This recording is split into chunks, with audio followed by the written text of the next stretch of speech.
marketing teams is that their primary audience is not the customers, it's their boss or the CEO. And the CEO who freaks out when they see something on LinkedIn or they see something on Twitter or wherever they see it, that's a bit unconventional, right? People who are not familiar with marketing often get really, really freaked out by the unconventional, and they want everything to be nice and polished and packaged up like a really generic, right? Well, they understand that the biggest risk in marketing is being boring. The biggest risk of everything in marketing is being boring. So how do you be interesting without blowing up your company?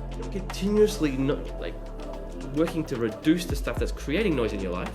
You're gonna be a constant hamster wheel, and as the business grows, the amount of time you get is less and less and less. And so you start seeing people saying like, I like to work on weekends because that's the only time I can get work done. They start all working in the mornings, it's the only time I can get work done. If you're saying these kinds of sentences, it's because you're not looking your actual problem in the face. What is jamming up your day so badly that you can't get work done in the regular day? Hello, and welcome to the Travel Growth Podcast. I'm Tom McLaughlin, founder of North9, and this is where I speak to successful travel business leaders and dig into the successes, challenges, and learnings from their experiences over the years. So you, the listener, can take away actionable advice to improve your own businesses and maybe even lives too.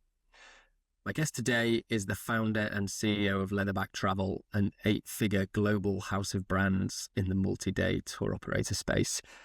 He's the former founder of Tourism Tiger, a leading web design agency for the travel industry, an outspoken advocate for modern company culture, and the mind behind hyper-niche travel companies like Patch Adventures, Magnificent Rail, and Thane Cox Travel. Matthew does not build generic tours to appeal to everyone. Quite the opposite. He scales hyper-niche brands with ruthless focus. From his early days advising operators on their digital presence to his current role managing a distributed remote-first global team, he's here to help us move past traditional scaling advice and talk about what it actually takes to run a high-growth travel business without the corporate BS.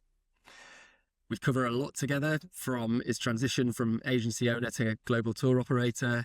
We talk about the magic of operating principles, which I am fascinated by and have already started stealing from, and also how his team engineers the special feeling for their guests.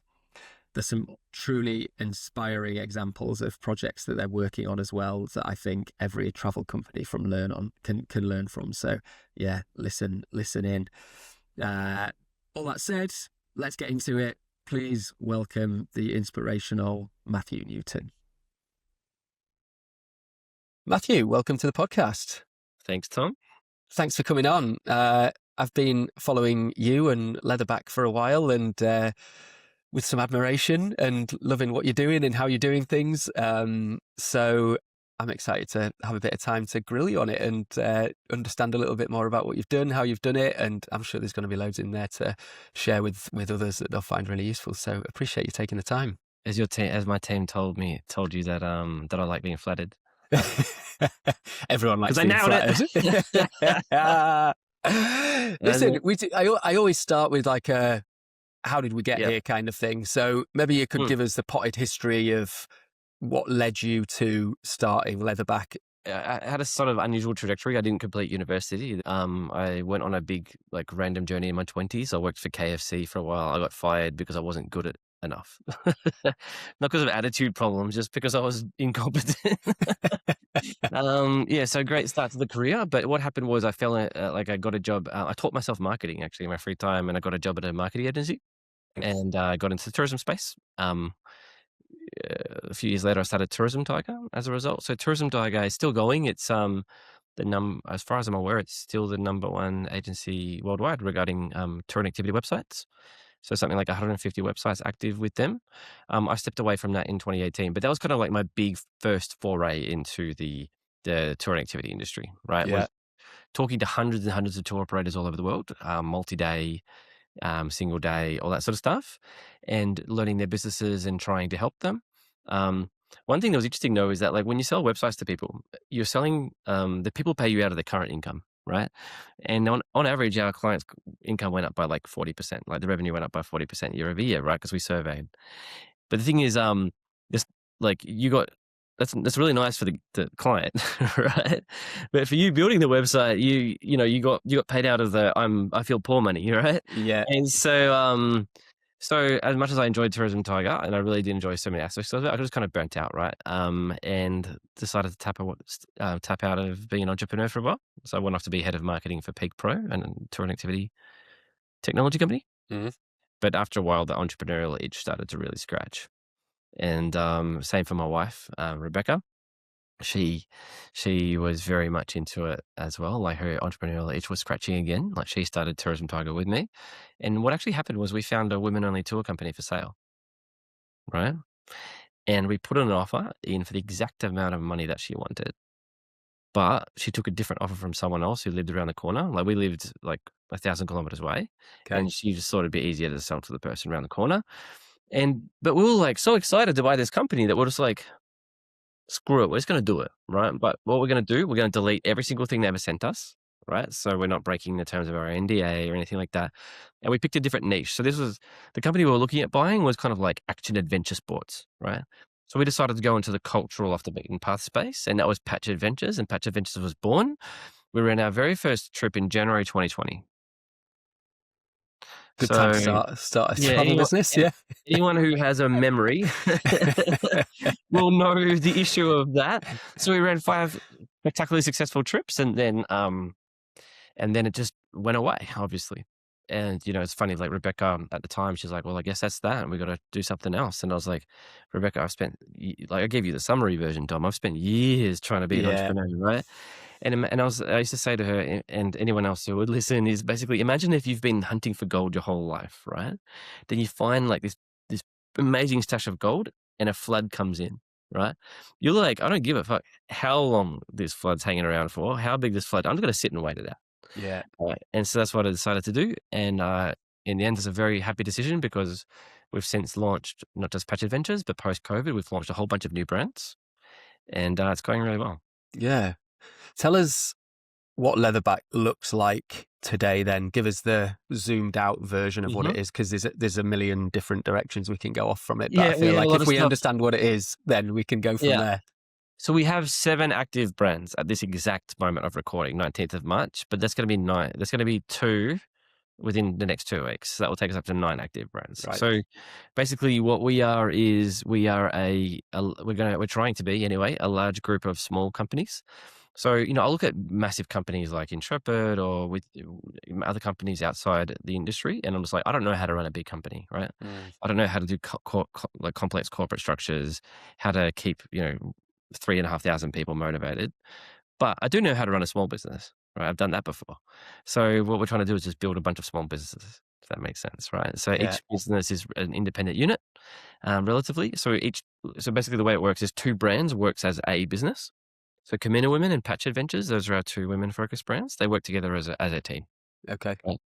And then our rail and solo journeys, that's Magnificent Rail and Fincox, they work together as a solo team. So they have one general manager, but even then each brand has its own trip design team, its own marketing team, its own sales, all that sort of stuff.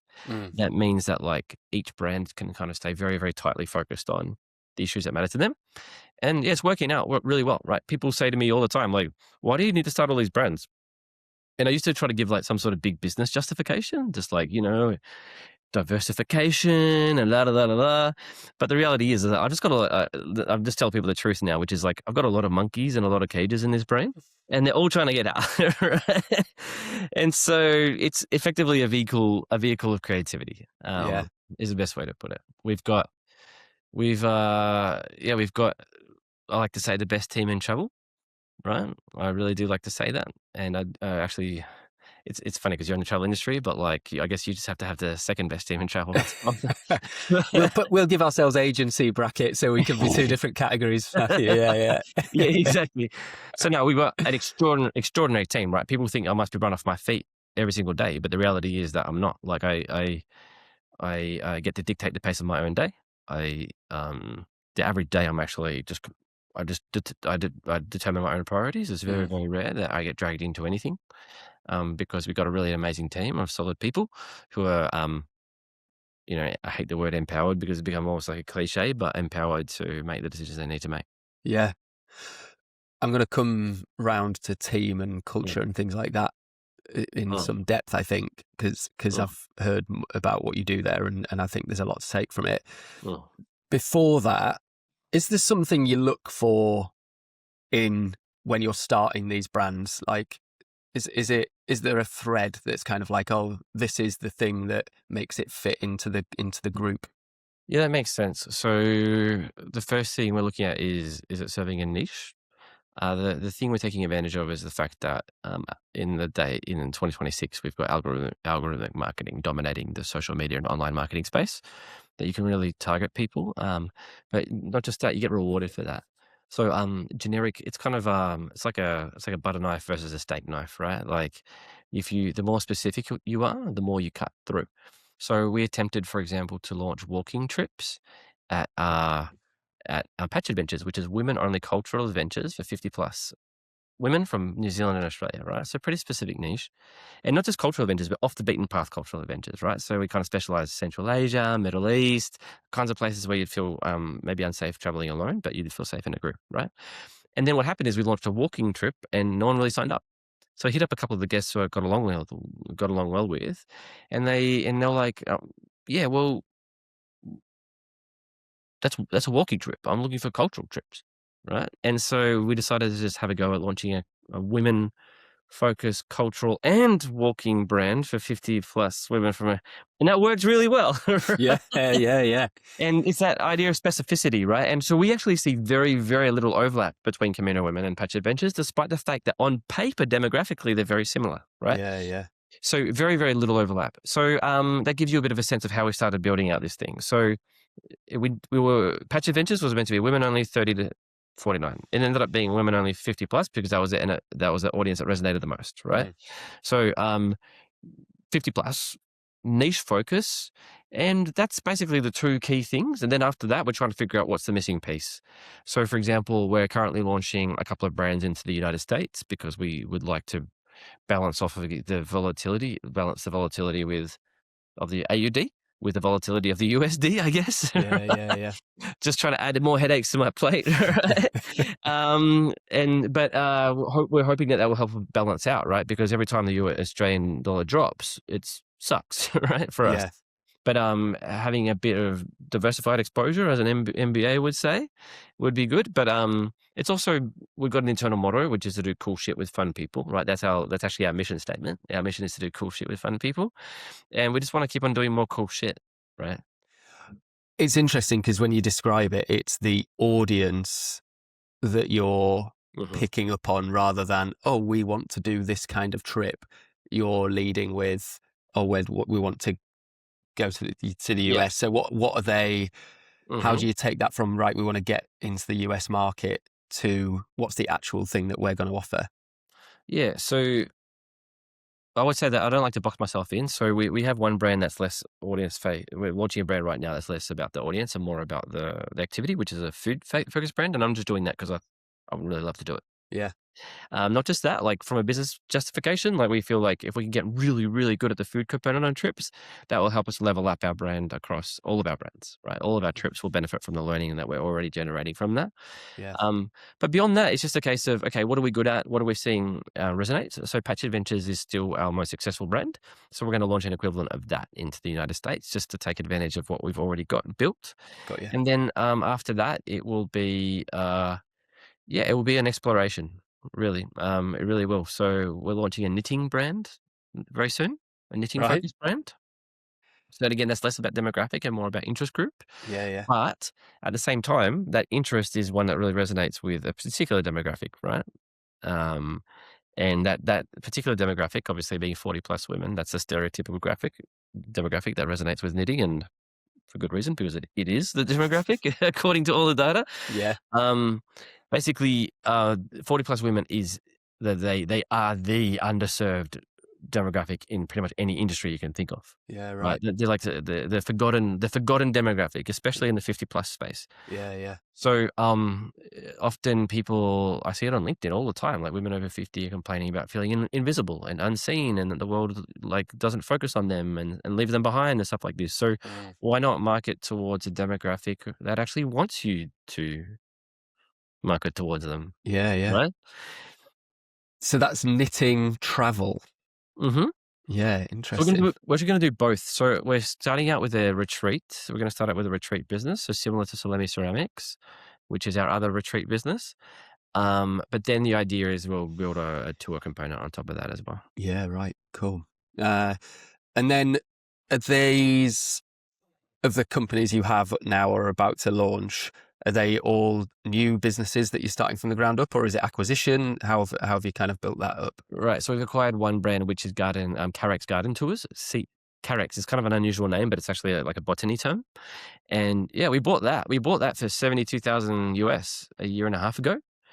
And in the first full calendar year, we did just under $1 million in bookings US. So we're really happy with that. Like Carolyn, she sold us the business. She was the founder and face of the business, and she trusted us with her business. And I think she's happy because the feedback's good. We're launching more trips. Everyone's really stoked. So I think it just goes to show that acquisitions can work in this space. But I'll tell you something, Tom, about acquisitions. I've looked at quite a few tour companies for sale, and I'm seeing a lot of like juicing of figures, right? And there's a bit of juicing of figures, but also a bit of just a lack of understanding, I think, from some people when they're presenting their documents as to how accounting is actually done in the travel industry, Yeah, right? yeah. So sometimes they look super profitable, and then you look at the numbers and you're like, yeah, well, the reason you're profitable, quote unquote, is because you actually haven't paid your suppliers yet, Yeah, right. right? Yeah. For next year, that's why you're having such an amazing 2025. Yeah, yeah, yeah. And There's once you all. actually pay your suppliers, you won't be so profitable. So yeah, it's a funny game. What do you look for in? Obviously, you've done it once, but it sounds like you've got your head in the game with that side of things. Yeah, totally. What do you look for? What's a good? What appeals to you? Just if there's people out there who have a business and are like, oh, I might be interested in getting acquired. Yeah, well, if you match the criteria and you're listening, get in touch with us because we're actually hoping to buy someone else's business. Because like, for me, it's really important not just to buy a business, but to be a good steward of it. And we want to build a reputation of being a good steward in this industry. But what we'd be looking at is, something that fits the criteria I've just spoken to you about. So outbound, right? So every now and then people bring me inbound businesses, like the Japan specialist or something. But no, like we want to be interest or demographic focused. So, like even an outbound company to Japan wouldn't be interesting to us. It would have to be it'd be interest or demographic or both, ideally. And then the other thing would be you'd be looking for good faith. I think the attitude of the person selling it, right? Like either they have a really good understanding of financials and know how to present them accurately, or they accept that they're not experts on this sort of thing, and they're willing to accept that, like, they're willing to like have an honest and respectful conversation about what the numbers actually look like, right? Yeah. Because it's totally justifiable. Like when we sell our house, we want to put it in the best condition and we want to sell it honestly. But the reality is, when you sell a business, you're selling income to someone, and I think it's really important from a moral perspective to take that seriously, right? Like someone's giving you money on the depending on the fact that they're going to be able to generate income out of that, right? Yeah, yeah. So that's important. So yeah, in summary, niche focus and a good faith negotiation. And one thing I would mention as well is that, like, I think some people, maybe the business isn't going so well. Those people would be like, oh, I don't know, maybe it wouldn't be attractive. But actually, to someone like me, those businesses are attractive, right? So the business we bought wasn't going so well, and we were able to buy it for a price that we were both happy with, and turn it around, right, using our expertise. Yeah. So yeah, like you say, when you know you've got the skill set in your team to do a certain thing that maybe those people don't have, it's that can be the secret sauce, can't it? That you can add that unlocks the success of the exactly. business. I think sometimes, like, what I see people on the internet forget is that when you own a business, it's your job as well, and it's okay. Like, people quit if people don't like their jobs. It's totally fine for them to resign and go look for another one, right? But we see businesses, we don't talk about resigning. We call it a failure, right? They talk about failure rates. XYZ percentage of businesses fail in XYZ years, right? But I don't consider most of them to be failures. I consider them to be just people making a decision to move on, right? Yeah, yeah. And the difference between a job and a business is you can get paid to move on, right? So you don't have to just quit. You can, even if it's just $50,000, $100,000, like, that's decent, right? Yeah. If your business isn't going so well, to collect at least something for it. I don't know. That's my perspective. Yeah. Agreed. All, like you say, all that time and effort that's gone into building something rather than just serving someone else's needs. Yeah, absolutely. Let's go into the team stuff then, because obviously you've built something that is pretty unique, I would say, in the the realms of how most people build a company, and that they Mm. have one big company and it's doing something, whereas you've had this sort of pocketed idea of people running lots of little businesses with an umbrella over the top of it. Yeah. So maybe you could explain a little bit more operationally how that works first, and then I'm interested, culturally how that works. I'm interested to delve into that more, but I think it's good for people Yeah. to have the picture first. So I want to tell you a story actually to kind of explain how I think about this. So a story of a trip that went wrong, right? So I way back in the day, in 2009, I decided to hike the Inca Trail. Right, I booked a trip. It was Peru, Bolivia, Inca Trail. That's literally what it was called, and it was a tour around Peru and Bolivia with a 4-day Inca Trail experience included. Now the thing is, though, buried way down in the trip notes was, if you want to actually hike the Inca Trail, you need to contact us to book the tickets. Right? If you don't contact us, we'll put you on this other trip, right? On this other, not another trip, and on another hike for those 4 days. And I was like, wow, this is dangerous. And I remember booking the trip and getting in touch with them. And I was just like, man, I already by that point knew enough about web design to know that this was going to be a big problem. And anyway, I remember on the first couple of days of the trip, I was hanging out with 2 of the other people on the trip. And I was like, oh, what? So which trail are you guys doing? You going the Inca or the other one? And they looked at me like they didn't understand the question. Like, of course we're doing the Inca. And I was like, I think they haven't read the trip notes, No. right? But I decided not to say anything because I don't know, I was freaking out and maybe it was a bit too late. And I thought, like, we're just going to have drama for the next 10 days. If I decided to shut up. I was like, not my problem, right? Yeah. Anyway, day one, I still remember it so clearly. That day one of our Inca Trail trek, they said, okay, everyone who's doing the Inca Trail, go to the left. Everyone who's doing XYZ other trail, go to the right. Every single person in the group went to the Inca Trail side, right? And then that was the moment they realized they had a problem. Day one of the walk, that's when they realized. That's crazy, Yeah. right? Like, because they'd been with us for 10 days by that point, and they still didn't know, right? Yeah. And this is, again, a global travel company, a brand that you and I both know, right? And then they started listing off names of the people on the other trail, and those people were extraordinarily upset, right? But they had to accept their luck. It was just, it was what it was. Anyway, we saw them 4 days later, and like, you know what? That was such an incredible experience. I'm happy I had that experience. So all's well that ends well, maybe. But I had a bit of a think about that, right? I had to think about that because you think about it, like, what was the chain of events that happened there on the it's always just stayed with me, like from a business administration perspective. What was the chain of events that happened there, right? Like, how was it possible that the service team on the other side of these emails, receiving these emails saying, you know what, I want to do the trip. No one picked up that this was buried in the trip notes. Right? No one picked up that this is going to be a problem. Like, so much so, like, I don't know if it was the first time we were the first trip that's ever happened because it felt like it. But like, so much so that the trekking guide at the start of the trip didn't know a problem was just about to be dropped on their laps, right? And so if you think about it, like, building culture is wonderful. It's really great. You can give all the inspirational speeches in the world, and I will attempt to do that. But the reality is that the structure of the company is going to be the biggest determining factor of how the culture is, right? So when talking about structure, we're talking about the structure of the economic incentives of the company. We're talking about the team structure of the company. And, I've talked to people who worked at that company, right? And I was able to, just from that one problem, I was able to guess perfectly their internal structure, right? Because you had a service team over here and you had the marketing team, and not even in the same building, right? Now, so the people working on the pages on the website are not communicating with the people doing the customer service. And customer service people are not dedicated to trips, right? They're just managing tickets, not trips. Yeah, right. So they're like, okay, yeah, process this ticket. Like, the system should have picked up that a big problem was brewing here. Well, the system didn't pick it up because you had a bunch of individual people focusing on tasks, but no one with an actual, like, proper view of the situation, right? So that's why we've gone with a pod model for our company. And the way it works is that every 2 weeks, everyone who works in that pod, we have a pod model with 2 brands, like I said, but everyone who works on a particular brand, they meet every 2 weeks. And they go over every single trip, right? How are we performing? They have a big chart there. They pick out the problematic trips. They talk through the problematic trips. That's the first thing. The second thing is like everyone is really deeply trained on what we call Oozers, and I can come back to that in a second, but really deeply trained on problem identification and logging those problems and continuous improvement.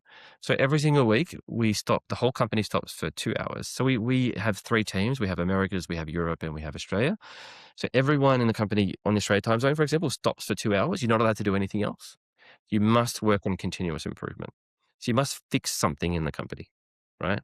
So maybe we have a recurring problem. So one recurring problem that's happened a couple of times lately is we've had a couple of instances where the incorrect finish date of a trip has shown up on the website. So, okay, now we need to look at that problem and figure out what actually happened there. How do we fix it forever? So rather than fix that date and just go back to my day, no, I need to make sure that problem never recurs, right? Yeah. Now, for the first 3 months, most of the team didn't like it because they had all this work they're trying to do, and I'm trying to force them to stop doing that work. But I was like, no, if you look at the work you're trying to do, you're fixing an incorrect date on the website. You're correcting some sort of confusion from a guest. You're dealing with this person who's anxious because our terms and conditions are vague, right? In amongst the work, right? I'm like, if we can chop off all these things, that none of them need to be there, then we can clean up your work day. Yeah. Right. And you can focus on doing real work. And after 3 months, we started to really feel the benefits. And we've been doing this exercise for about 2.5 years now. And now we're like, operationally, we're going incredible. Like this year, last year, we broke our guest satisfaction record.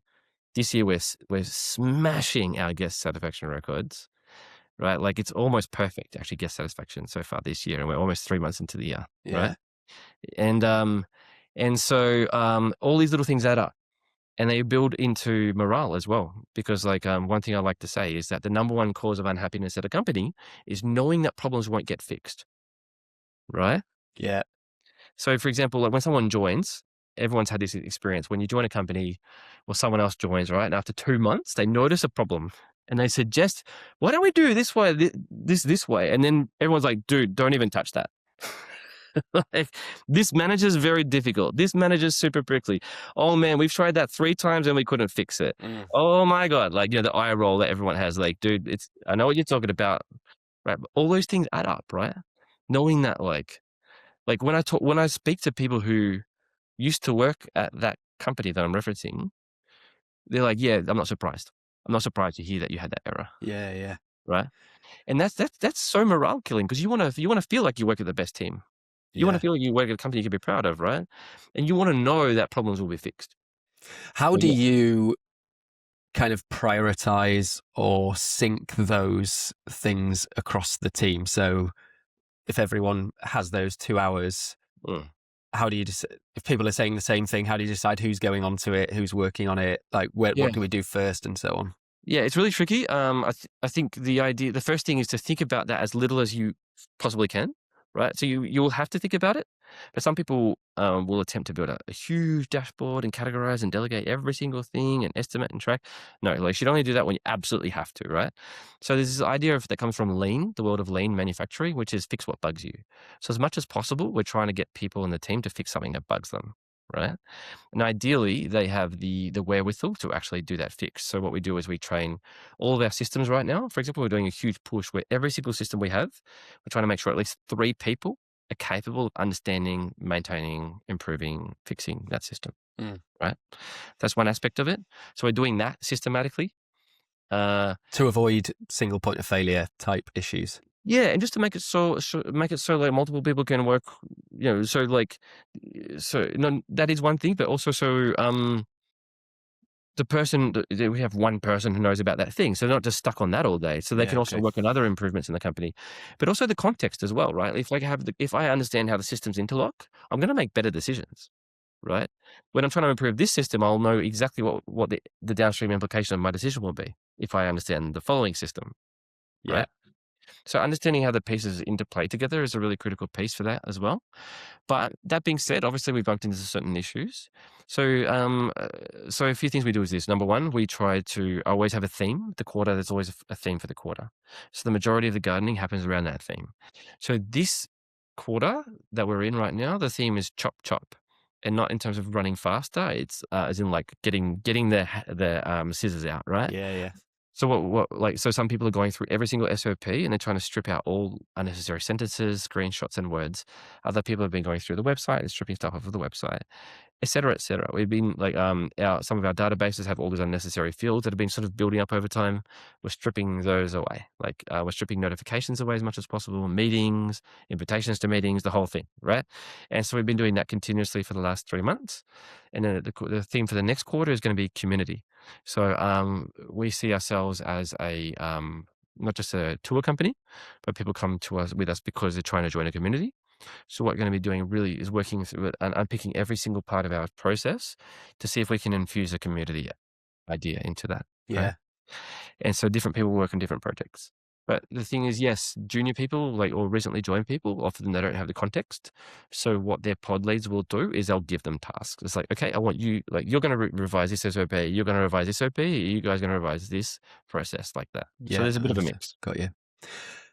Is that how does that work across the pods, across the brands? Is that separate things happening within each brand, or is this stuff that comes, it's kind of like, oh, we're applying this to how do you get the cross-pollination between all these things? Yeah, so there's kind of two aspects of the cross-pollination. The first one is knowing who's working on what, right? And the second thing is the rollout, right?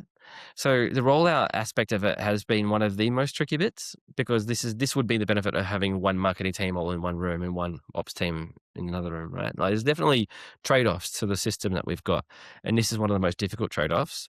But typically what a team will do is we'll have that team is responsible for setting out a system and trialing a system. So, for example, we're rolling out a customer portal right now where they can log in, see their upcoming trips, see all the documents we need from them and all that sort of stuff. One of the brands is rolling that out right now, right? Another brand is rolling out a concierge fee. So we're testing out, like, for example, a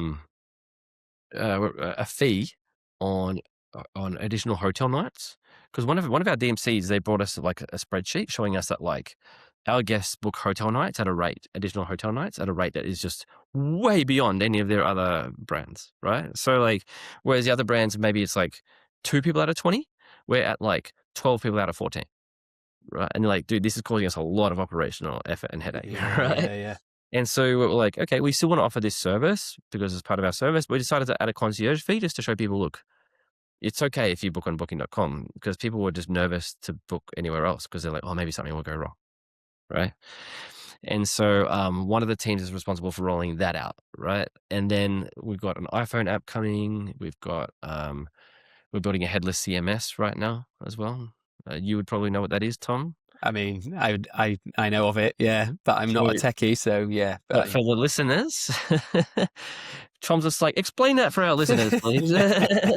So basically, headless CMS is a complicated sounding name for a really simple concept, which is, but what you want to do is update your content once and have it updated everywhere.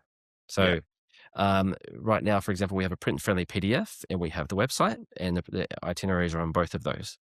That's pretty easy because the print-friendly PDF is actually generated out of the website. So you can do that across all brands. Yeah. So we're going to have the iPhone. We're going to have the iPhone app, and the itinerary is going to be there. So all that manual updating will be crazy. So we're going to build out this headless CMS. So you update the itinerary once, and now it's everywhere. And that will trial on one brand, and then once it's successful, it'll be rolling out across the other brands. Yep. I've heard you talk about operating principles in various places. Mm-hmm. Could you define what you mean by that, first of all, and then tell us a little bit more about yours and how you use them? So basically, all human beings, not one of us has the instinct to run a business in our DNA, right? It's just not there. Like, we're really, really good at some stuff. We're really good, like, if something's coming out my head super fast, I can estimate it. Like, it took us like forever to build a computer that could beat that, right? But there's certain things that our instincts suck at, right? And one of them is running companies. We're constantly making the same mistakes again and again and again. And the way you avoid that is by helping people recognize the mistakes and, like, giving them like an infrared goggles, right? Mistake goggles, right? And so to take the example of gardening, so we call it gardening, this aspect of this continuous improvement. Because the idea is that, like, if you want to have a beautiful garden, yes, you need to nurture the plants, but if you never remove the weeds, your garden's going to suck, right? You need to do both things. If you want to have a rocket ship go up to space, you can put all the fuel you want, but if it's too heavy, it's never going to get anywhere, right? And so on and so forth. So often I see it from, even after I talk about it to business owners, they just, it's so ingrained in us that we're like, oh, fuck, I just wanted to just get real work done today. I just want to block out the noise and get the work done, right? But if you're not continuously working to reduce the stuff that's creating noise in your life, you're going to be a constant hamster wheel. And as the business grows, the amount of time you get is less and less and less. And so you start seeing people saying like, I like to work on weekends because that's the only time I can get work done. They start all working in the mornings. It's the only time I can get work done. If you're saying these kinds of sentences, it's because you're not looking your actual problem in the face. What is jamming up your day so badly that you can't get work done in the regular day, right? And so that's why I came up with this idea of gardening, because companies are like organisms. They're not like complex machines, right? So a machine, for example, like a car, it breaks down, it stops working, right? Bad luck. Like one part, boom, it's gone, right? But like if you, let's just say like Tom, like with your romantic partner, you're married or something like that. If you don't tell your romantic partner that you don't love them, if you don't tell them that you love them, for a week, no one's really going to notice, right? If you don't buy flowers or gifts or whatever, you're going to be fine, right? But if you do it for a continuous period of time, 6 months, that relationship's going to shit if you're never showing affection, right? So you can you can screw up for a day or two, right? And you won't even notice. And because that happens, because we don't have that immediate feedback, we don't understand that we are screwing up, right? Now, in certain aspects of humanity, like being in a relationship, we do get the feedback pretty fast, right? If you're like skulky around the house for 3 days, your partner notices very fast, right? But if you're not doing this basic work of fixing problems in your business, no one notices because no one knows that's what you're meant to be doing, right? And so after 6 months, everyone's just drowning in fixing shit, right? Rather than actually doing the real work.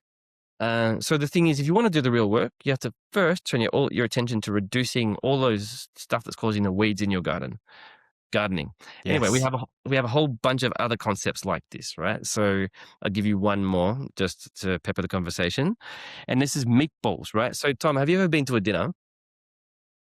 You ever been to a dinner, right? And like you're at a table and someone hands you you're like, hey, can you pass me the meatballs, right? Oh no, yeah, let's take it in reverse. Your mate Daniel's sitting across the table and Daniel says, pass me the meatballs, right? And you give him the plate, right? But Daniel's not quite taking the plate. Have you ever had that experience? Yeah. Right? Yeah. And you go from like 0 to I think it's the quickest way for a human being to be frustrated, actually, because you go from like 0 to 100 in frustration in literally less than half a second. and the thing is, this is what happens in companies, right? Like you're not giving the meatballs to Daniel, and he's not taking them. Right? And you both get frustrated. Now, it happens in 1 second with a plate of meatballs, but it happens over a very long period of time at companies where people don't fully have the ability to take control. So we say meatballs is 4 T's: trained, tested, trusted, taking ownership. Right? So what we try to do is train our team as much as possible to be able to solve their own problems, to give them the documentation, the trust, like I said, right? So allowing them to make decisions, big decisions, without having to ask anyone permission. That's part of the reason my inbox is so unnoisy. It's because I'm just constantly pushing our team, just do it. Just make a decision, right? Just take the best decision you can within our principles. If you genuinely believe the decision you're taking is within our principles, it's approved automatically, right? And if it doesn't go the way you were thinking, now that's an error, and let's work through it and let's fix that process. Yeah. Right. And so, and because they go through that process, they're meatballing themselves, because they have all the context around how that problem happened and how to fix it. And that makes them, it just makes the company run better. Yeah. I'm a vegetarian, so I'm not regularly passing the meatballs, but we'll sidestep that one. Zucchini balls. Yeah, exactly. Yeah. How many operating principles do you have? So we have 8, like in our official memorized pantheon, there's 8. Yeah. And there's a bunch of other conceptual ones. So we have one that people don't have to memorize, but it's our Swiss principle. So we try to be as neutral as possible on political topics, right? So some companies are very, very kind of forward with advocacy and activism. That's okay, right? They can do that. But for us, we believe that travel is, and like it is an escape hatch, right? Like if I, if you look at the world's most dedicated advocate, at some point they watch a comedy TV show. At some point they relax and have dinner, right? At some point they go to bed and sleep, right? It's okay to do important things in the world. It's also okay to have a break and have a holiday and not think about the important things in the world. It's actually important for your mental health, right? So we see us as occupying that space, right?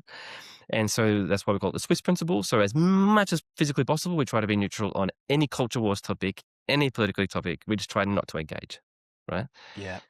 So that's one, but yeah, we have a whole bunch of other principles that are actually part of the official pantheon. It would take me a few hours to get through it, but I've given you two. Yeah, no, that's great. I appreciate you sharing specific ones with us. It's just I'm interested to understand the view of that. Because I guess sometimes, a bit like with values, for example, people are like, you can't have more than 3, otherwise more than 3 is pointless kind of thing. I just wondered how you thought about that from an operating principles point of view. How many is too many? Yeah. So there's one before we go too far away. I always want to bookmark that. There's one principle I want to come back and explain because it's actually the most important one of all. But so we had this experience in the company that people knew a lot of the principles, and there was this other idea of oozers. So oozers is all the things that can go wrong, right? And at one point, I decided to notice that people kind of vaguely knew some of them, but it wasn't like ingrained. And I was getting frustrated with the team because I just wanted them to do it. But then I realized, that classic saying, if it's to be, it's up to me. And I was like, there's something I'm doing wrong. It's my job. So the 3 jobs of a culture are vision, culture, capital, right? If something's up with the culture, that's 100% my fault, 100% my responsibility. And so I was like, look, the only way I can guarantee that everyone knows these principles and oozers is to make them memorize it, right? And I don't like forcing people to do stuff. But in this case, we just decided to do it. And then now when someone joins the company, they get an email address and that's all they get. For the first 2 days, we don't do any logistics, nothing about leave, nothing about systems. All they do is study our culture, right? So we go through a series of video trainings about the culture. We actually we send them to a coffee shop to identify potential improvements at the coffee shop based on what we've just taught them, right? And we try to give them a really memorable onboarding. And until they've memorized those ideas and they can say them, they're not allowed to have access to any of our systems. They don't meet anyone else in the team. They have their onboarding. They're stuck with their onboarding buddy until they can tell us exactly what those principles and oozes are. Yeah. Explain the oozes. Sorry, I think I missed that one. So yeah, I've been kind of dancing around that one as well. So great ooze is a concept I actually got from a guy in the industry called Kelsey Tonner. And so ooze is kind of like what gums up your day, right? So just to give you an example, one of the oozes is noise, right? So noise being all the Slack notifications, all the calendar notifications. It's even an SOP that's twice as long as it should be, right? That's noise, right? Another example of an ooze is errors, right? So no one wakes up, rolls out of bed and says, you know what? I'm going to have a great day. It's going to go amazing. Then roughly at 12:30, I'm just going to make a huge mistake and I'm just going to ruin the rest of my day, right? Like no one ever says that, but it's what happens, right? So when someone makes a mistake, the important thing is just to remember, no one did this deliberately, right? Let's just look at what the underlying causes are and fix them, right? So the idea is that people understand the 6 oozes. And in our company, people say, oh, that's going to be oozy or it's super oozy. So we have this idea of ooze storm. So when an ooze storm is happening and when it's going really bad, we're in Uzbekistan. That was not me, by the way. That was one of my team members. I thought that was brilliant. And so we're in Uzbekistan. And so helping them understand that, it helps them just see that that little thing that you just battered away on Slack. No, you need, if that's happening enough, you need to go and fix that to make sure it stops coming at you. Yeah. Like it. I've got a final team question. I was going to move on, but it's just popped into my head now of kind of from when you're talking about onboarding and recruitment. How do you go about recruitment? Because you've talked about having an amazing team. Have you got something specific in terms of what you look for, your process? Tell us about that. So I'm really happy you asked that because that will actually take us to that really important principle that I mentioned. But before I do that, I actually want to tell you a quick story that is part of the reason why I do the memorization thing. So I used to work, one of the companies I used to work at, I won't name them because I'm just about to throw them under the bus a little bit, but we were at a company event and they said, can anyone in the room name our current company values, right? And no one put their hand up. And there's 5 values total, right? And then they picked out a certain person who they thought, oh, you're guaranteed to know them. And he knew like 2 or 3, right? And then without batting an eyelid, they're like, okay, we've got new values now. And they listed them out. And it's just like, and is the plan now to have everyone not know them like the previous ones? Yeah. Like, what's the plan? You know what I mean? And then this realization that getting people to memorize stuff is really uncomfortable. It kind of reminds us of being at school. But that was a big culture shift at our company, that everyone, you know that everyone you're talking to knows the vocab you're just about to use, and that's powerful. Anyway, the most important principle is called special feeling. So in a travel company, what do we sell, right? Like plumbers sell that your pipe is going to be fixed, right? Electricians sell that the lights are going to be installed. But travel companies, we sell travel, but like, what are we selling, right? Like, we're selling a certain feeling. We call it special feeling, right? So that feeling when the airplane doors open and you walk off and you get hit by the cold weather or that humidity, or you smell, you can feel that moment where you go through passport control and they stamp your passport and you're like, I'm in Thailand, right? Like, that's a certain feeling, and we call that special feeling. And I kind of identified this feeling, and then I started to think about it. I was like, okay, what we need to do is have a website that gets people to feel that thing. And I was like, fuck, if we're gonna have a website that gets people to feel that thing, we need to make sure our booking team does as well. And there's like, if that booking team doesn't have special feeling about travel, then they won't be able to transmit it. Okay, so number one thing we need to look for is someone who can transmit a special feeling. Okay, which means that the number one thing I need to look for in a candidate is, can they transmit special feeling to me? Which is how I'm segueing into the recruitment process, right? So what we do is we try to have, like, it's funny, I talk about our job ads, then people look them up, and I think they're like vaguely disappointed because like they're pretty good, but they're not like, not like people come dancing out to the stage to do a cha-cha, right? Yeah, Like yeah. they're just decent good job ads, right? But because almost no one in the world puts any effort whatsoever into their job ads, right? People read out, like, all the time I'm on job interviews, I'm hearing about, like, I'm like, why did you apply for this job? And they're like, man, your job ad, it just grabbed me. It made me feel something. And then even now, every now and then someone says, it gave me a special feeling. And I'm like, Come on. so that's where it starts. The job ad needs to give them special feeling. And then we tell them very explicitly at the bottom of the job ad, you need to write a cover letter. We read every single cover letter we receive. We pay more attention to the cover letter than the CV. And people who are smart notice that, and they're like, oh shit, if I put efforts in my letter, there's a good chance, right, I'm going to get through. Yeah. And so we get all these amazing cover letters, right? And we filter very strongly on the cover letter, and then we filter on other stuff as well. Like, for example, if someone's constantly jumping from job to job, we typically won't talk to them. But yeah, we don't look at industry background at all. Roughly 50% of our team members have never worked in the travel industry before.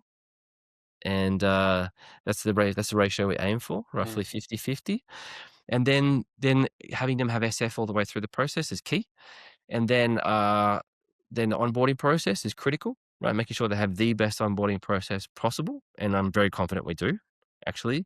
Like, like everyone who comes through our company is just like, I've never seen an onboarding process like this, right? It's very, very methodical for 4 weeks. And that's because Ooze came up, Ooze got knocked down, Ooze came up, Ooze got knocked down. There's like a process of continuous improvement. Like, my onboarding process that I was giving to people was 2 days, and by the end of the second day, I was like starting to turn into chaos, right? Yeah. Now they're having check-ins, they're doing meatball tests, they're memorizing the principle. It's amazing, it's incredible, and that's all credit, like 100% credit to my team, because I didn't do any of that work besides some of the training videos. Very cool. Like it. The special feeling is a great thing to, I guess just having a bit of North Starry type feeling to it is. It does. Yeah, if you think about it. So coming back to what I've just been saying, right? People lose special feeling at their work because the work isn't fixing problems, right? The way for them to regain their special feeling is to know the problems are being fixed and participate in that, right? Etc. So moving on. Yep. One of the, you were talking there about building the culture, and you've talked about leadership a little bit. On your LinkedIn bio, it says the number one investment you can make is in your ability to lead others. Yeah. Talk about leadership and how you approach it as the founder. It's funny I say that, but like, I need to reword that because that implies that I'm talking about a financial investment. I think it's more of a time investment that matters here, right? So when I meet CEOs and we get talking, I can tell pretty fast if they read books or not. You can pick it up pretty fast. And so CEOs who listen to podcasts, who consume content, who read books, generally are just much better at their jobs than the people who don't. It's very noticeable. Um, when you think about leadership, I guess it's kind of like, what's the North Star of being a leader, right?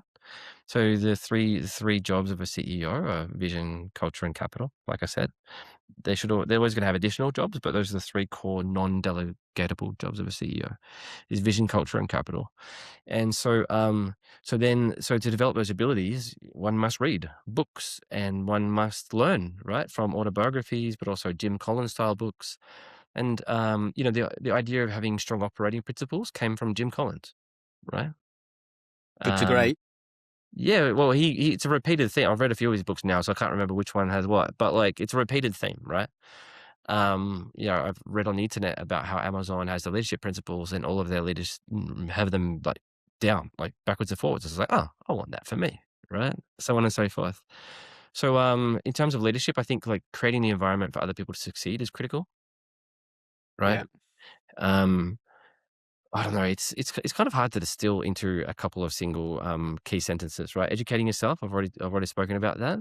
Having a vision for not just the company, but for the sort of environment you want to have is important. Like everyone says, our people are our most important asset.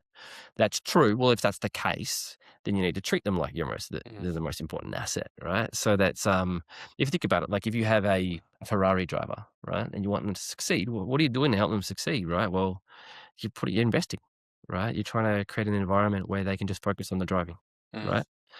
And so if your people are your most important asset, then investing into them through training, through vision setting, through doing the work of creating rigid is the wrong word, but a really solid, robust culture, like I've just been speaking about, that will do the work. So I talked before about inspirational speeches. They're really nice, but the reality is that if I go to a McDonald's around the world, McDonald's has, I don't know, confession, I eat McDonald's from time to time. But yeah, We'll forgive you, Matthew. We'll forgive you. Yeah. But like the thing is, if you go to McDonald's around the world, if they feel the same, it's quite incredible, right? It's amazing actually. And like KFC's always feels slightly shitty compared to McDonald's, right? Just, I know you're a vegetarian, but just kind of informing you that this is how it goes. Yeah. And I've been there in the past life. Don't worry. Yeah. So I actually call this the McDonald's principle because, like, if you think about it, many of those team members, if not most of them, have no idea who the CEO is, right? The CEO's job is to create the structure where those people can thrive, and that's why the thinking about the structure, so the day-to-day operating rhythms, the financial incentives, the shape of your team, having values or operating principles that are actually practical and actually applicable in day-to-day situations, as opposed to just vague and wishy-washy. Having all those pieces working together smoothly, all these things is the critical function of leadership, not the being charismatic or inspirational bit. On the capital side, you've talked about the mission being do cool shit with fun people. Yeah. How does that cross over with, I guess, commercial sustainability, profitability, the money side of things? Yeah, that's a really good question, actually. So yeah, the travel industry is tricky because growing companies quickly is a challenging period, right? It requires a bunch of capital. So the first thing I want to mention is continuous improvement, right? So companies that are not spending money on constantly rehiring people because they're refilling positions that got quit. Like if you have continuous improvement and a really high morale, there's all these expenses that you never have to deal with, right? So that's the first thing. The second thing is that, like, if that then flows through to your guest satisfaction, and it should, then all of a sudden there's way less problems happening on trips and way less refunds happening, and that's the case with us. So I would say dollar in terms of dollars, the amount of money we issue in refunds has been roughly the same for the last few years, but we've like quadrupled in size. Right. So I don't have the number, I should, but our rate of issuing refunds is closing on zero, right? Where it's a very, very low rate now. So all these things liberate you to invest, right, properly. And so, when it comes to capital, when you're in the multi-day space, you have the advantage of getting deposits as well, which is really great. But managing them properly is extremely important, right? The deposits and final payments. We have a really simple but transparent internal financial structure within our finance team that enables us to understand at any one point whether we're going to be okay or not. Those are a couple of thoughts, but I don't know. How am I going with this response? Is there any? Well, I'm interested because if you lead with the fun side Yeah. Okay. solely in an Yeah. isolated way, there's a risk there that you go off and do lots of fun stuff, but you don't make any money from them. Oh yeah, So true. how do Yeah, you? what's the question? Are Yeah, they? yeah. What's the spread of like these different brands? Are they Mhm. all super profitable? Is there some that are carrying the can for the majority that are fun? You can maybe segue this into the Sicilian ceramics story because I do want to touch on that and what you're doing there. Okay. Yeah. Yeah. So yeah, cautious fun people. It's an interesting one. Like I gave a talk at a conference once, and it's like, well, if you're going to give special feeling to everyone, just like every time a guest signs up to a trip, refund them 80% of their balance the next day, right? So obviously, it's an interlocking kind of thing, right? You're trying to think about how does SF play off with margins, right? And the idea is you just want to charge the right margin, right? You want people who are willing to pay for the SF. Obviously, you don't want to have it built into your margin that you have a certain error rate. Like that's continuous improvement should eliminate that. But because there's one prominent tour operator out there who bakes a huge margin of error rate into his thing, and I don't know, I'm a bit against that actually. I think it's better to have a culture that doesn't accept the errors and tries to grind them out.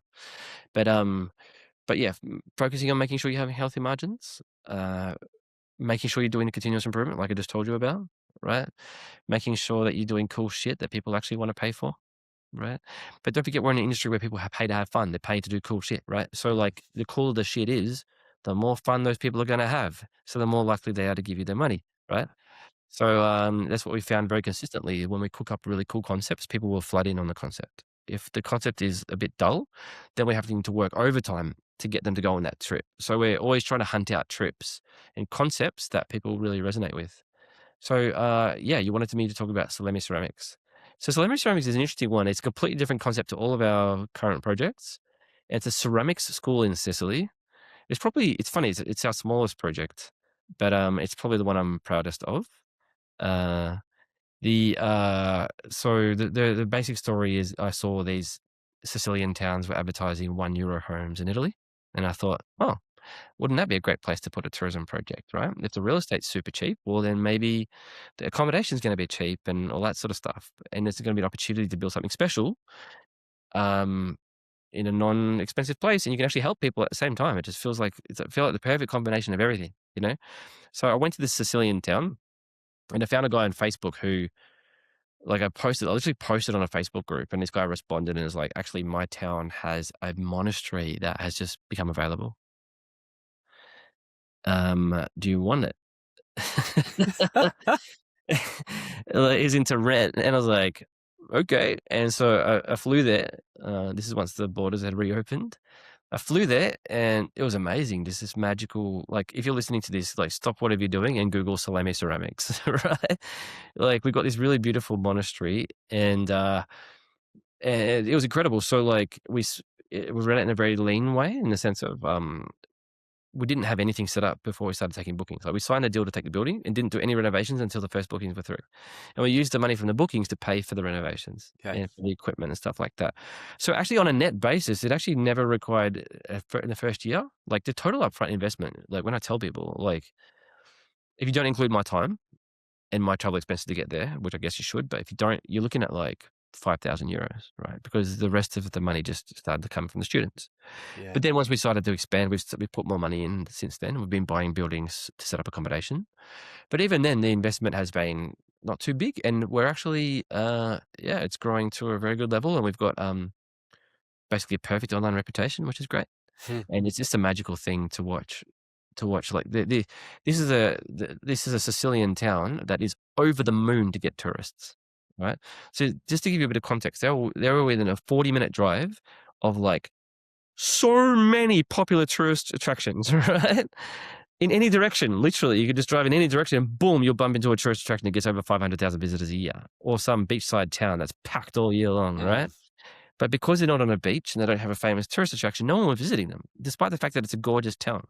It's crazy. Yeah. And so they're so over the moon to see foreigners come through. They're so over the moon to walk into a coffee shop and hear English. They're like, oh my God, people are finally choosing us, right? Now, the thing is that, like, obviously I understand that naivety can turn into be a bit of a disaster. We've seen that play out all over the world. But, we're conscious of it, right? So we're working with the town to make sure that that doesn't happen. Yeah. Yeah, it's a great, when we talk about sustainable tourism and, how do you use tourism for good? That's a pretty, from the outside, that feels like a pretty good story of where it's helping to kind of Yeah. revitalize a town. Yeah, absolutely. So we're using pre-existing buildings. So the construction is like 12-15% of emissions or something. It's crazy, right? So if you're able to reuse existing construction, just that is great for emissions. Obviously, people have to fly in, so, you know, like, we can't boast too much about, The but perennial problem for yeah, the but industry. Yeah. but once people are on the ground, it's very sustainable, the whole thing. We use solar electricity, and we use really expensive, efficient kilns as well. So in general, our electricity footprint is very, very low. Our electric bill, just to give you an idea, is like this is a ceramic school, right? So I don't know if you know this, but ceramics uses a lot of heat. Right? Our electricity bill is like €250 a month. 300 euros a month. So like a 4-person, 5-person household level. So Yeah. You're coming yeah. at it from an environmental point of view as well, which I guess is the norm. But, I think in terms of community and social impact and all these things, it's brought a lot to that place that, from the sounds of it, was on its Mhm. knees, Oh, not getting yeah. what it needed. Well, to be frank, it's still on its knees. Yeah. It's going to take more work, but the momentum's starting to come in. So more and more expats are buying into the town, and a bunch of them specifically state that it's the school that's getting them to buy in. Yeah. It's interesting that the town, they needed to see expats validating, because they don't, like, most of the locals actually prefer to live in the new town because it's like more roomy buildings, more modern construction. They actually kind of ignore the old town a little bit, and the old town's been going to shit, to be frank.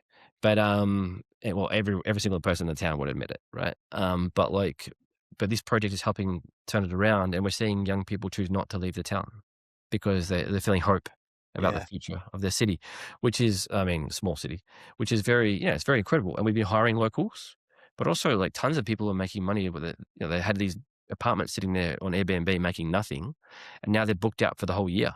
Right. So the general benefits of the town has been really strong. Like, tons of people are now renovating.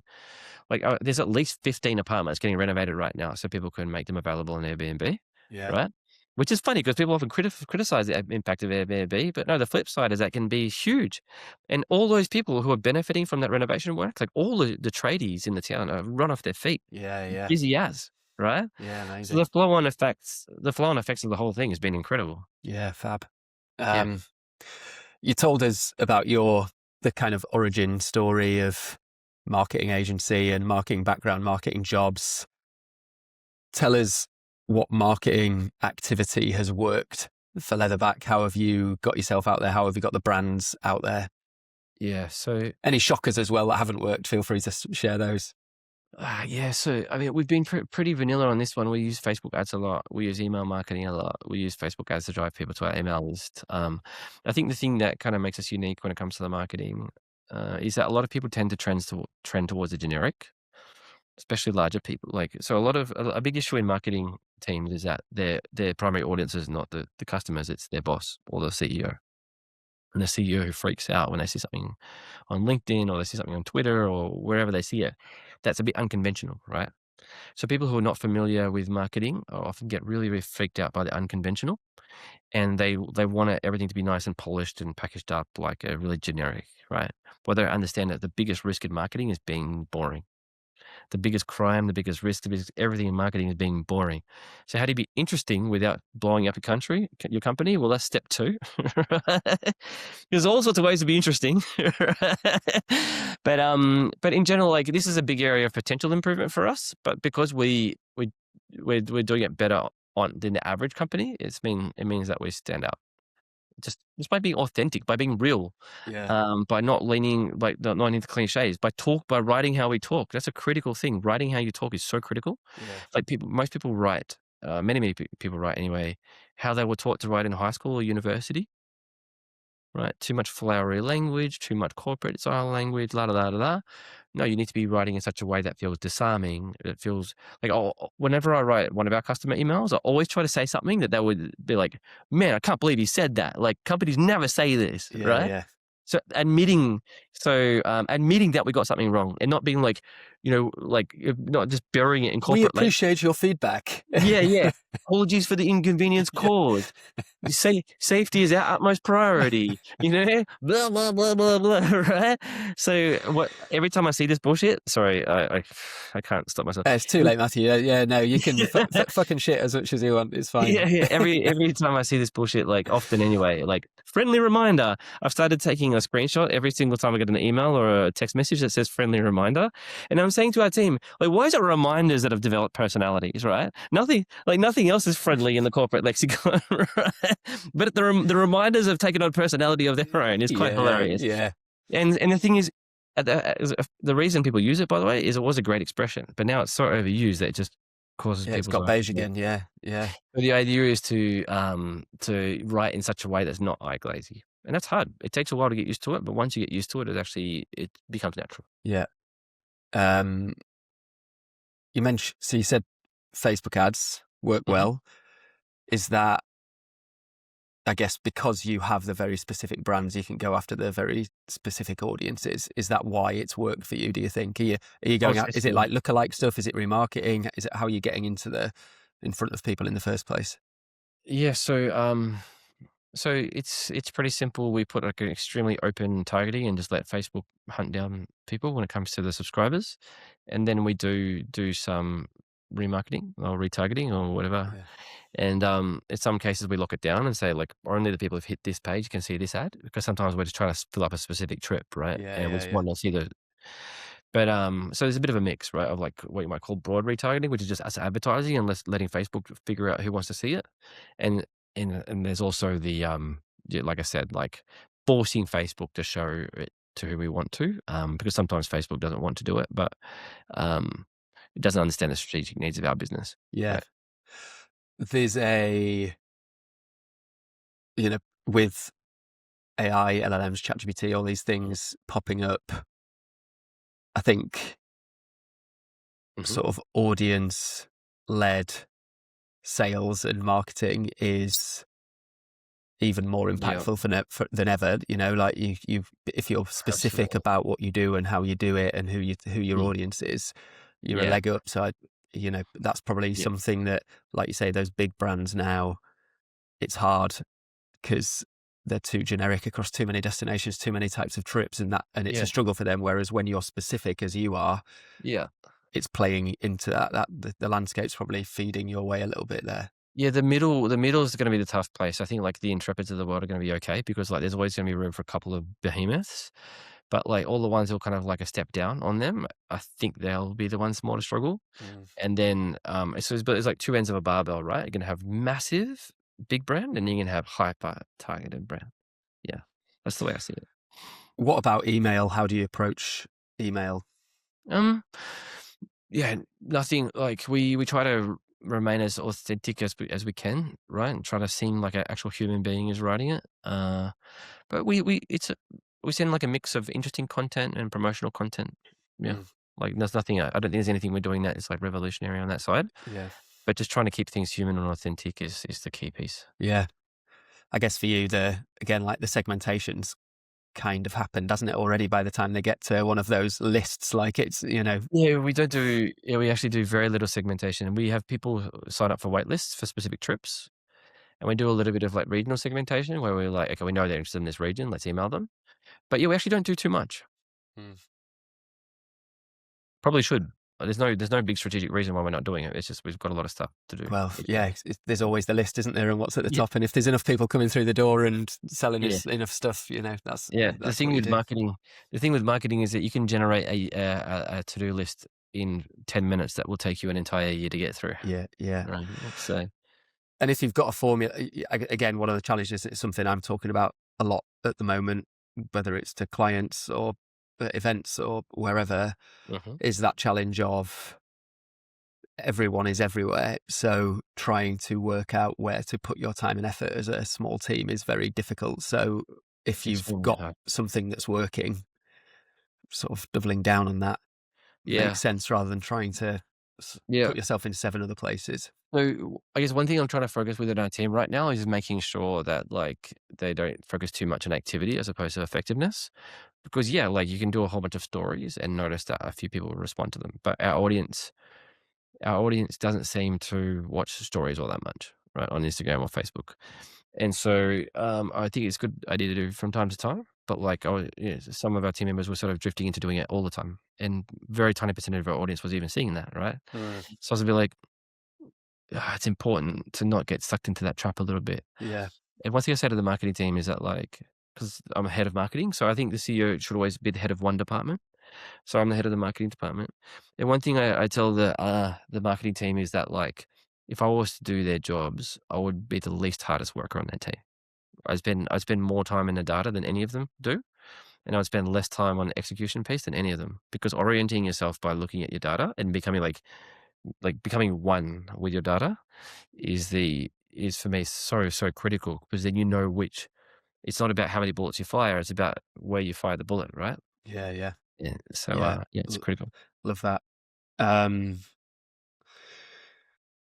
I've seen you talking a little bit about playing with AI on Hmm. LinkedIn at the moment and going out there and toying with Claude and things like that. Yep. Um, I don't want to make this a sort of what's happening right now with AI kind of a conversation, but I'm Yeah, interested I to want get you your to go zoomed for it. out take on this as to Yeah. how you think it can be useful for a company like you over the next year, 2 years, 5 years. Yeah. So I think the most important thing to remember in travel is that what people are paying for is still going. It's never going to go away, right? Like they want to go on trips, they want to have a magical time, and so the companies that probably win with AI are going to be the ones that focus on using AI just to strip away unnecessary expenses, right? So making sure that as much of like your expense pool from a trip is spent on value added stuff as opposed to non value added stuff, right? So to give you an example, like some things could be more efficient. Like I could literally, if we have like a beautiful dinner in a lovely seat or like a restaurant overlooking a lake, I could make it more efficient by making it when you land, there's just like there's this bread there, right? And you just eat it super fast, and you leave. Boom! We got the we give you like a takeaway meal. Get your photo. Let's go. Everyone had the dinner. Good. No, but obviously making the dinner more efficient makes no sense, right? You want it to be lingering and long, right? Yeah. So the things where the value is, even the conversations that our team has with our guests, we don't try to push them to make them shorter, because that's where the value is, right? It's all the other stuff Mm. that we want to cut out. So that's the first thing. The second thing is making sure that AI is used in a way that like doesn't reduce the humanity, because everyone's going to be using it, which means everyone's going to have the average. Everyone's going to be supremely mediocre, right? Excellent. Like what do they call it? Like bourgeois mediocre. I heard this one a beautiful term. I can't remember the exact term, but it was something like that, right? So everything's going to be like great and polished, but lacking spark and Mm. lacking SF, lacking SF. lacking SF. Exactly. You're paying attention. It's good. So everyone's gonna be lacking that SF. So finding ways to do that, putting SF into your content is going to be really tricky. Like it's going to be necessary but tricky. So we're thinking about, okay, what can we do that a robot cannot do? So a robot cannot give them community, for example. So we're going to be looking to see how much more can we do in terms of online communities and physical communities, like meetups, right? So next quarter, we're going to organize trivia nights in every like pub quiz nights Mm. in every major city in Australia and New Zealand, right, for our guests, right? When we've announced meetups, we've actually been surprised by how many people have come. Yeah, right. We've even had people fly in for meetups, right? So that's something we're going to be testing, making sure the core product itself, the core offering itself, is as good as it physically can be, is obviously going to be critical. So that when we do manage to pierce through all that noise and get the guests, that we hang on to them for the longest period of time, and that they bring as many of their friends in the door as possible, Yeah. right? All that sort of stuff.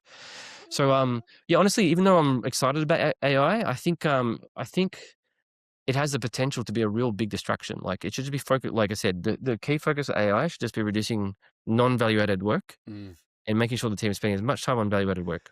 That's it. That's the sentence for me. Yeah, yeah. And feels like it could tie back to the gardening thing Oh where yeah, you're talking about, like, they're the kind of tasks, aren't they? A lot of the time it's like, oh, these are getting annoying and in people's way. Like, how can you yeah, use yeah. automation or something to fix it? Yeah, well, so you look at those tasks. The flip side from the dinner example is what are the, like, if you process flights, for example, or process a passport, if it takes 20 minutes or 1 second, the same amount of value is added, right? You just need to process. You just need it processed. And so trying to focus on those things as much as possible is really important. Yeah. Um, we've already picked off most of those things. So all those super easy, low hanging fruit to automate things are already picked off. And now we're going to be looking at like sales call analysis, right? Like, do we have team members that maybe are drifting off a little bit in terms of forgetting to ask specific questions, or maybe for Salemi ceramics, for example, or people are constantly asking the same question, right? So having the AI recognize that and just put the draft in and allow our team member to click send could be good, so Yeah. long as we can get it to write in our style, which is going to be tricky. Yeah. Yeah. Yeah. What do you think? I want to talk about you a bit more specifically than the company. Like, what do you think are your characteristics or qualities that have led to you setting the business up as it is, running the business as it is? It's obviously doing well. It was on I saw it was the AFR fastest growing company in Australia, number 5 fastest growing company in Australia last year. Like, That's right. obviously doing well. Yeah. Yeah. What do you think you've brought to the table that has enabled that? So my phone alarm is going off 2 meters from here. Is that coming through? No, no. Okay, so I'll ignore it. Sorry. Uh, I've got, so I think self-acceptance is really critical, right? So sometimes it's funny, like people, I do have the experience that sometimes I feel like people looking at me and they're like, well, the reason he's able to do that is because he's such and such a way. But the who I am bit has been the blocker in my progress for such a long period of my life that it's weird that it's flipped, right? Like, as you can tell, I'm a bit of a chaos monkey, right? And so a lot of people are like, just focus on one thing. That's the typical advice. Just focus on one thing. Just like do this. Just be a better person. Just blah blah blah. But the reality is that, like, I have to accept who I am, and that's someone I get stimulated by lots and lots of different things. And if I can channel that in a healthy way, that's going to be the best course of action, as it then try to stomp out the aspects of me that make me unique, right? It took me a very long time to develop that understanding and acceptance that I didn't have to. I didn't have to, like, treat myself poorly or see myself as poorly. I like some people really like. So, for example, the things I'm not very good at, people love helping me with those things. They love being. Oh, I'm good at that. I'm going to step up and do that. I'm going to add. Like I used to see myself as lesser because of that. Like for example, operational details. I'm not very good at that, right? Or just anything repetitive. Like if I have to do something 2 or 3 times, I just, like, after the third time, I'm just like, I don't want to do it. Yeah. Right? So having people who are totally happy to help me do that, and they Did you do thrive. anything particularly to get to that awareness, or Just has that failed a just lot. come with time? Yeah, no, I failed a lot, thought a lot, read a lot of books. You mentioned books a few times. Any particular books that are like standout books you'd Yeah, I'll recommend to give you a people? couple. So I think a really excellent leadership book is called It's Your Ship, Okay. right? It's a book about a naval commander, and this comes back to this idea that people think you got to hire great people, and I think you do, but I think it's massively overemphasized. I think it's more that you don't. It's not. People think more too much about hiring great people. It should be more about hiring people and allowing them to be great, right? Yeah. It's the company's structure that stops people from being great, right? And so, anyway, so It's Your Ship. This guy took over the bottom performing ship, and I think he's exaggerating for effect sometimes, but he took over like the bottom performing ship in the US Navy, and within like 18 months, with the exact same crew, they were the top performing ship in the US Yeah. Navy. Right. Yeah. And so that says something, right? And so, he taught them to be proud in their work, and he, like, the idea of meatballing came from him. The idea of listing out all of our all of the key skills and making sure at least 3 people are skilled up on that came from that book, Right. right? Constantly reminding our team that the best team in travel, that came from that book, right? So that one, Good Jobs, Bad Jobs it's called The Good Job Strategy. Yeah, The Good Job Strategy. Okay. It's another one I recommend. Yellow Tux is another book I recommend. Jim Collins is really good, I believe. Yeah, it's funny. I mental blank when people ask me. I do. Yeah. No, well, there's Is there 4 a good few? ones. But can I recommend a good YouTube channel? Actually, a really good YouTube channel. It's from Northern Ireland. It's from a factory. It's from a factory. It's called Lean Made Simple. Okay. Because like the world of lean, I don't know if you've ever interacted with it, right? But the people who put it out, like they're the world's biggest nerds, and like and the graphics they put out straight away, you're just like, no, I'm not interested in this, right? Like it's all overly complicated. It's so super dry. Right. But like sorry to all the nerds out there. By the way. So Lean Made Simple is all about like simplifying these ideas of lean, of continuous improvement, to something that's understandable by everyone, right? Yeah. And they I've actually have a friend who's from that exact region that he's from, and it's like a very down on its luck, working class, blue collar region that's gradually depopulating. People going to Belfast or Dublin for the jobs, right? And so like what they've started with is there's nothing wrong, obviously, with being working class. That's where I'm from as well. But like there's no elite schools out there, right? But they've managed to build up one of the most impressive factories on the planet, showing that like the application of principles of continuous improvement helps unlock people's potential much more than a university degree ever will. That's the point, right? So it's a really cool YouTube channel. Like whenever I show it to our team, they love it. Like they absolutely love it. It helps them buy into the ideas of continuous improvement much more. Yeah, fab. I'll get the link off you and I'll put it in the show notes so people can get to it. Absolutely. When you're talking about the not being able to do a thing 3 times and then getting bored, you've referenced the K principle in some other places, and it's this ruthless focus idea. So is that right? Like, or am I mixing 2 things up there? I think you might be. I'm not sure which. Okay. Tell me about the ruthless focus bit, because is that something? Because focus seems like a problem there. So it's like balancing flexibility and policy, like these, process things, but then enough flexibility.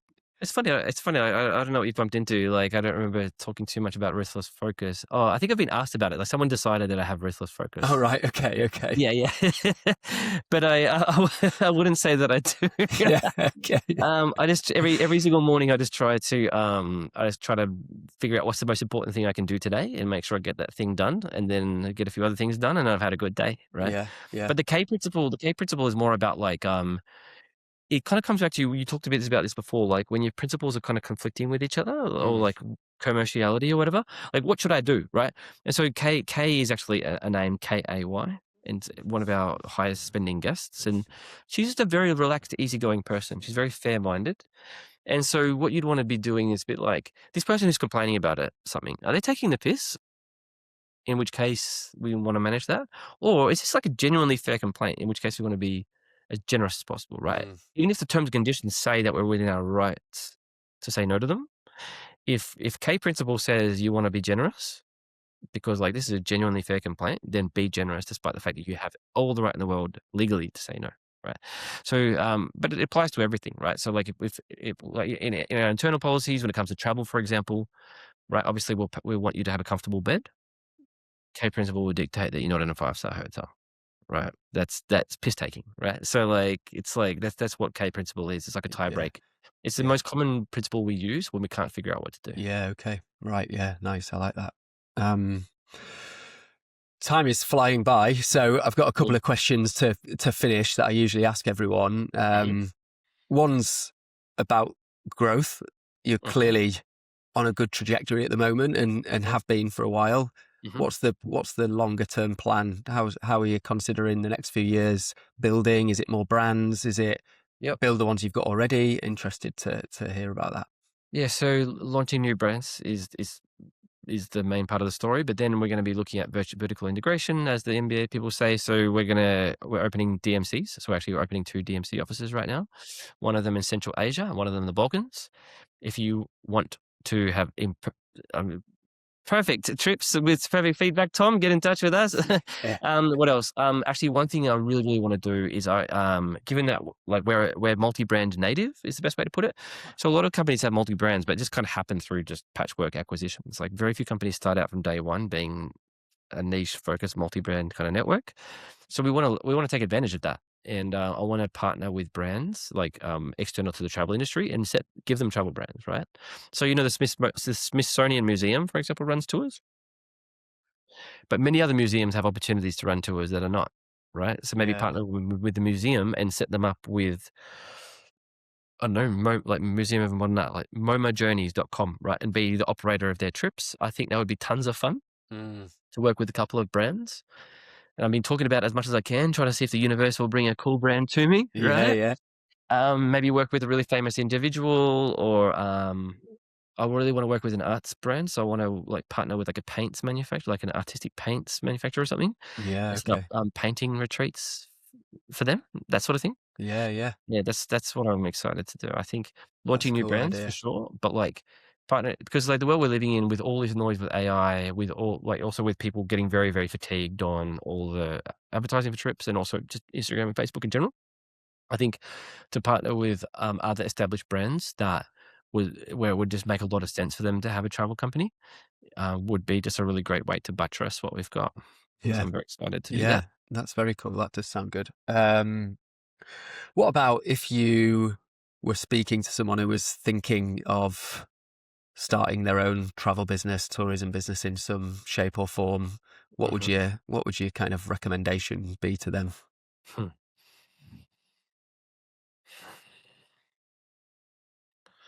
To be the first thing that comes to mind is to make an offering that's niche but not too niche. So, but the idea of specificity is really important. That's the first thing. Number two is think about credibility. Like so many times when I see people posting asking for help, like I've started the tour business and it's going very well. The very first things like, oh, these guys, they don't feel credible, right? People have options, right? So like, what makes you special? What makes you credible, right? Like, why would they pick you? And not just because you say you're good. Like, what's the external verification that you're actually good? And if you don't have that, like, what can you bring? Like, you have to think about something because you have to remember that people have options. Yeah. So I think specificity and like a niche focus. And the second thing is thinking as much about credibility as much as possible is it's like a 1-2 punch. Mm. And the third thing is launch small, like launch with just one experience. That's what we always do. Launch small, focus all your marketing around one particular trip or departure. Just remember that the thing you're building is not the thing you have to have today, right? You're going to grow organically and little by little.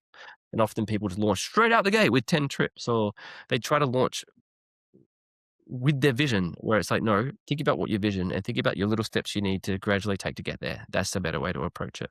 Yeah. Sound advice, as I would expect. Thank you. Is there anything we haven't talked about that you think is worth talking about? We've I think covered we've some covered it. I think bases. we've covered the broad strokes, right? Yeah. So if people want to find more about me talking about the principles, because that's an idea that really resonates with a lot of people, there's a podcast called Tropical MBA where I appeared on that, showing some of the other ones that I didn't talk about today. Okay. So if people want to deep dive further on it, that's the one. I'm hoping to write a book actually, maybe in a few years' time, Yeah. right? You've written one already, haven't you? Yeah, Sell More Tours. I wrote that like 10, 12 years ago. I don't think it was very good, but I wrote it just as a marketing exercise. Next time around, I want to write like an actual book that actually becomes kind of not just renowned within the tour industry. I want it to be high impact. Yeah, So, yeah. because like for me, it's funny. A head of finance that's joined. He's told me that he tells other people that like I'm more interested in culture than I am in travel. Right? As you can tell, like you get very passionate about culture. Yeah. And I think if people are happy, it's just life changing for them, and I just want that for everyone. So it's What better. will it be? Will it be a business book? Yeah, Okay, yeah. yeah. It'd be a business book about the principles and the oozers and all the challenges we've had, and just the basics of creating a happy work environment Yeah, yeah. where you're happy going to work, where your team's happy to going to work, and where everyone feels like they're exploring the limits of their potential. Love that. Well, Yeah, we'll keep an eye out. Watch the shelves on Amazon and coming yeah. coming to near you soon. You don't spend too much time watching. It'll take a few years. Yeah. Have some popcorn. Yeah, yeah, yeah. Thank you for coming on, Matthew. It's been fascinating and has lived up to all my expectations. So I appreciate you taking the time to do it. Where is the best place for people to stay in touch? Where do you want to shine a light on for people to go and look at what you're doing? Probably LinkedIn is the best way to follow along. I do like spasms of posts every now and then, like Yeah. post like 6 times in a week and disappear for 2 months. Yeah. So The way LinkedIn should be. Yeah. yeah. And if I'm bored for a week, basically, yeah, LinkedIn's the best place to follow along. Yeah, fab. Nice one. Thanks for coming on, man. Nice to All speak right. to you. Great. Thanks, Tom. All the best. There we go. I hope you enjoyed that as much as I did. Yeah, Matthew is a bit of a kindred spirit. It was great hearing more about how he's grown and is growing Leatherback and all the brands that they have. There are a lot of parallels with how we think about things here at North Nine as well. So whether that's from a cultural point of view or kind of a growth and development of team and all those aspects. So yeah, I really enjoyed it, and I have come away with all sorts that I'm going to work on and do off the back of that. So I hope that you guys listening can also do the same. If you want to access the resources and other information from the episode, please go to north9.agency. That's north, the number 9.agency/podcast. And you'll find that and all the other episodes that we've recorded over there. And if you're a business in travel or hospitality looking for marketing support, then drop us a line and we'd love to find out more about you and see if we can help. You can also read more about our 100% initiative on the website, where we share the story behind how we give all the profit we make from our work with clients to educational charities, with the goal of having a positive impact on the world from the work that we do together. Loads more episodes coming from season 3. Go back and listen to the ones that we've done already and shared. There's lots of magic in there. And until the next time, stay safe, keep exploring, and happy travels.